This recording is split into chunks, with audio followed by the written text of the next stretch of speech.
I was on my way to bed. I was provoked to do this, and it's been a while. And I'm Abby with MotorCityNerds. Hi to all new subscribers. Welcome. We're just going to get right to it because we've been here from the beginning. I'm sorry. When did it become socially acceptable to say we're mad at George R. R. Martin? That was one of my first videos. That was one of my first videos that ever hit over 1K. And there were channels on there that were deleting their comments, and I didn't forget about it, who had like 50,000 subs, 100,000 subs, swinging down on me, telling me why I was a dumbass. And now everybody, okay, now I'm seeing videos popping up in the last couple of weeks with hundreds of thousands. I don't even know why this popped up. Hundreds of thousands of views. Huge channels. And in the comments, they're so very different now. That it's okay to be mad at George R. R. Martin. That we're all pissed. That maybe the way he talks to his fans is not cool. Oh, weird. Whoever would have been telling you that before, George? George, get real. You didn't go meet with nobody. Stop talking about... Stop it. A few weeks ago, we get this article pop up, right? If you're on my TikTok or anything, you saw this. Nobody believes you that you were at some meeting talking about when To Winner is going to get published before the Super Bowl is over. George, stop bullshitting us and stop treating your fan base like we're stupid. If you're new here, George R. R. Martin has a really bad habit of not only throwing people under the bus when things don't go extremely positive in his direction ever. Not only does he make time for every event with 10 people or 11 people at it, we still have not gotten the end of the book series. We have, they're all around here. Fire and Blood, The World of Ice and Fire, the illustrated Targaryen book, Dunk and Egg, A Knight of the Seven Kingdoms, the one I said you guys should start with, the one you guys just greenlit to make. You know, that show that one of my first videos was on about how doing a Targaryen prequel is dumb unless it's Dunk and Egg. But, okay, yeah, if you're new here, or if you don't know this, George R. R. Martin loves football. He loves it. He lives for it. That's fine. But we all know, even in the East, where Daenerys is at in the books and in the show, the characters are named after NFL rivalries. The NFL has wrote articles about him. He's wrote articles for the NFL. That's fine. Love football. Gamble on it. Do whatever you want, George. But don't bullshit your fans like you're actually doing things 3 weeks, 4 weeks before the Super Bowl. You're doing nothing but watching football. Shut your mouth. Shut up. And we know these books are done, and you're never going to give them to us. They're either done, and we're not going and we'll get him when he's dead or something. But what I think, and what I've always thought, even before my channel, is that he is kind of an arrogant prick. I can love Stanley Kubrick and still say the dude was a monster.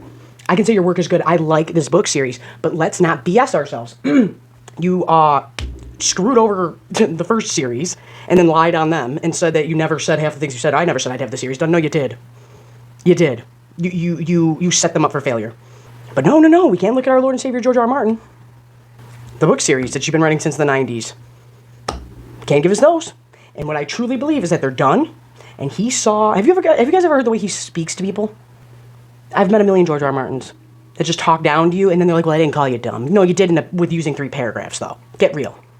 You always wanted to work in TV. You always wanted to work with movies. You wrote these books in a specific way so that they were easier to adapt for the screen. I have nothing wrong with that, but those are facts here. You can work on 8 other prequels. You can work on all this other stuff, and you don't have the balls to just come out and say, and this is what I'm saying here, and this is what I've always said, just say, I'm sorry that the books have taken a back burner. I really am, guys. I'm really enjoying these other projects I'm doing. I'm really enjoying working in TV. I'm really enjoying the video game thing. I'm really enjoying this, and I'm so sorry that these have taken a back seat. Do you have PR people at all? At all. In any way, shape, or form. Nobody has said this to you? Because you are a condescending prick all the time. And it's like, do we really want to give you our money? And then, when you do this publicly throwing the people who are making your shows and adapting them under the bus thing, I'm waiting for a dip in House of the Dragon for you to do it. I really am.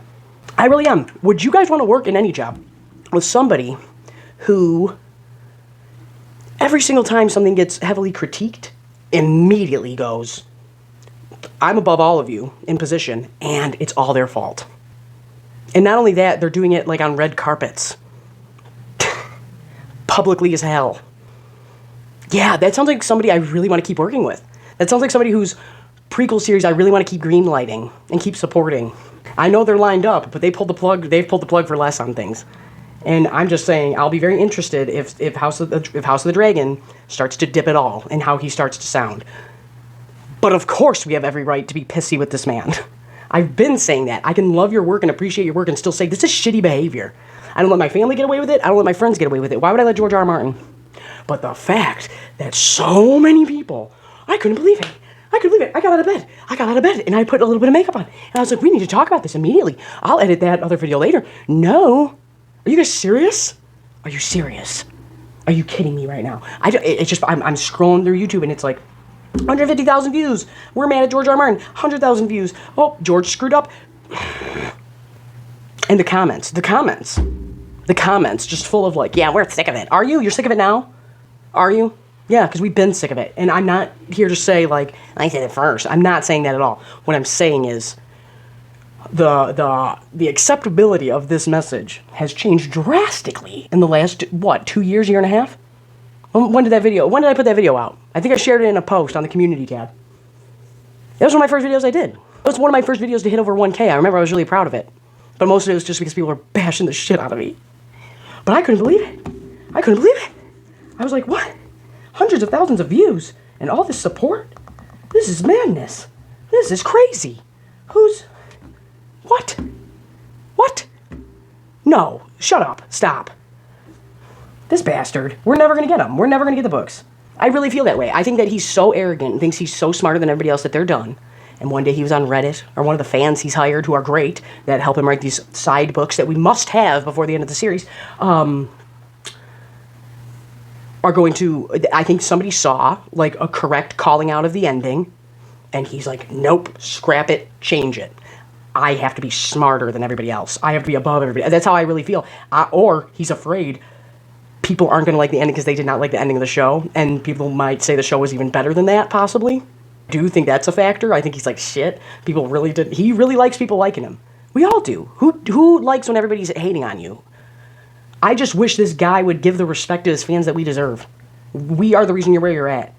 Don't talk about us like we're annoying or a problem when you don't have the ball sack to say, I'm just sorry that they've taken the back burner. You just keep telling us you're writing them, and then you keep telling us they're going to get released. Shut up. Stop it. That's not nice to do. It makes me not want to buy your book, I'll tell you that. Oh, who's going to have it the night it comes out? And I'll call them and I'll borrow it. Big whoop. I don't understand how his behavior has gone unchecked by the bulk of the community for so long. I really don't. I'm like, this man, have you guys ever been around somebody insulting you? Do you not see and hear and read this? Seriously? 4 weeks or 3 weeks before the Super Bowl, you're trying to say you went at a meeting about the wins of winner being published? Shut up! Do they gamble with you? That is the only way you went and saw them. Are you serious? I don't believe a goddamn word this guy says. It's the support. It's the support for being angry at him now that I'm mind blown by. I am shocked by it. Because like I said, I had very few people that agreed with what I was saying. But I think somebody either figured out the ending and he went, scrap it, we gotta change it. Or he's like, look at how upset everybody was, where these people ended up. I knew Daenerys was gonna snap. I didn't know Bran. That's the worst thing ever. Bran is the worst. I don't care, fight me. I said there'd be no Iron Throne. I said that Daenerys would be offed. I said that Arya would get the Night King, and there's no Night King in the books even. There's a few theories I still have with the books. If you guys want to hear me talk about those, I'll do it. But I talked about why they should have done Dunk and Egg first. It would have been a palate cleanser. It would have been like The Mandalorian. People would have been like, okay, the Night of the Seven Kingdoms is the funnest, best one. It's the best. I reread that the most. And we do the Tale of Dunk and Egg like The Mandalorian. And we go back to Westeros, and everybody goes, oh, I remember these. And then we get to see Maester Aemon, the best Targaryen, and we get to see all these other things, but we get to do the town-to-town thing like The Mandalorian does, but have an overarching plot continuing on top of the tasks that go down in each story, like the Hedge Knight and everything like that. And it would have been wonderful. And people would have went, wow, we really love this big badass knight coming into town with his special little sidekick, because we really like that. That dynamic works. Back to the Future, Batman and Robin, Grogu and the Mandalorian, I don't know, Leia and Obi-Wan. We like that dynamic, and that's what you should have done. And everybody would have went, okay, we're still in this world, but it's a little bit lighter, but there's still serious stuff happening. It's a palate cleanser. We get to see some people we knew a little bit. It's people's dads, some people's grandpas. And then we go into a full Targaryen prequel, and you start with Aegon's Conquest, and you don't start with the Dance of Dragons, and I've said this, and I will not stop saying it. I love House of the Dragon. People love House of the Dragon right now. I think they're going to struggle with Blood and Cheese and I'm not talking about me and you and the George R. R. Martin readers. I'm talking about the regular mom in Oklahoma that just put her 3 kids to sleep and is like, let's sit down for our dragon show, and then they see Blood and Cheese happen. Do you remember the lashback the show got after Stannis burned his daughter? I don't think people are remembering that. And we need the normies to have the money. And we need the studio to want to keep working with somebody to get their product. But anyway, that's on a whole other video. I can continue to say these things. Let me get this straight. Your guys' big genius idea. I love this story. I love the Dance of Dragons. I love these characters. I'm all about it. Okay? But I don't think certain people are going to be able to get past Blood and Cheese on a Sunday evening. I don't. And I think it's going to have an effect, but if people can get past that, it may be even bigger than what Game of Thrones was, and that'd be awesome. But I do have concerns. Not only that, after we get out of the pandemic, after a lot of people don't like how your other series ended, do you want to know what story we should do? Not Aegon's Conquest. Let's not do Aegon's Conquest. Let's not do that. Do you want to know what we should do? Let's do the story where family tears each other apart. That'll be, and do you want to, oh, by the way, the bulk of their pets will die. You switch those dragons out for dogs, people would be in hysterics. So you want to know what? You want to know what we should do in this HBO boardroom? Greenlight that one. Greenlight the family slaughter pet death one. Yeah, that one. Over the tried and true dynamic that everybody loves to watch. Dunkin' Egg, big badass with the little special sidekick. Just don't do that. Do the pet death one. That one. Do that one. You know, the one where they killed a ton of kids? That one. Yeah. People are going to love it. Who has this job?